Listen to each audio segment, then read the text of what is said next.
and I came from Syria. And the reason that I became Christian was first, I'm going to give you a background on how I became Christian.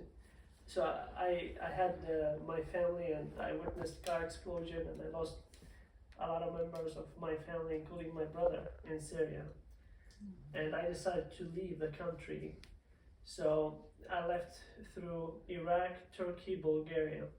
So I flew to Iraq. It was the only country that gave me a visa. But then from Iraq to Turkey, I crossed the river, and it was all by foot. So it was a hectic journey, and we landed in a military camp, which the Turks and the Kurds were fighting. People were getting killed. It was misery by far, like worse than where you were. Yeah, I was like having kind of regrets that I left already.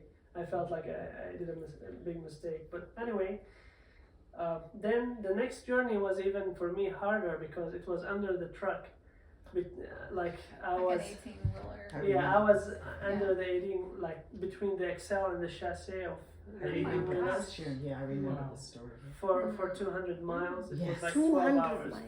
It was very cold, and I arrived in Bulgaria. Anyway, I was saved, and then I saw I started my life in Bulgaria in a refugee camp, which has a small church, Pentecostal church. They were helping the refugees.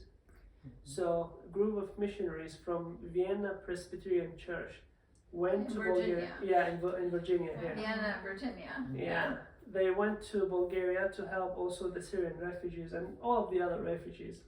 Yeah. So I've been drawn by the Christian character because I was comparing it to the Islamic world and how I came from a sect called Alawite.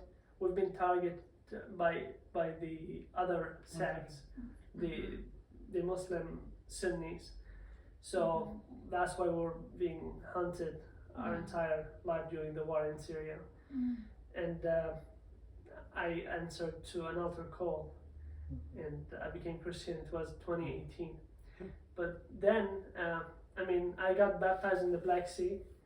I wasn't much devoted. I thought that I was. And then I won the green card lottery, and I moved to the US. I met her.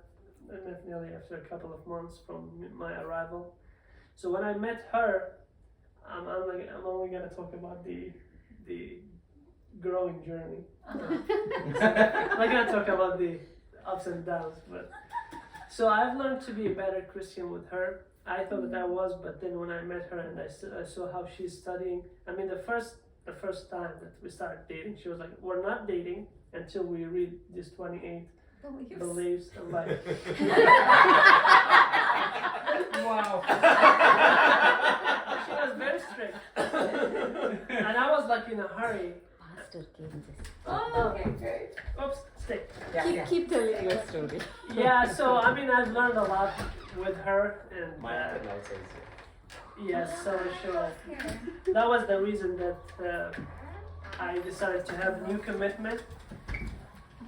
And then everybody who was at the church started supporting me with the other ministry, with the other church, including Paul and Maxine. They went to celebrate Mongolian mission in Fairfax. And I saw how they were tired. It was Friday evening, the Sabbath, and they were so tired from driving, but they came anyway. Yeah. And I saw the same Christian character that I saw in Bulgaria, and I took my decision then to, join this church and really baptize again. Yeah. And aside from that, I was gonna be sleeping with the cat.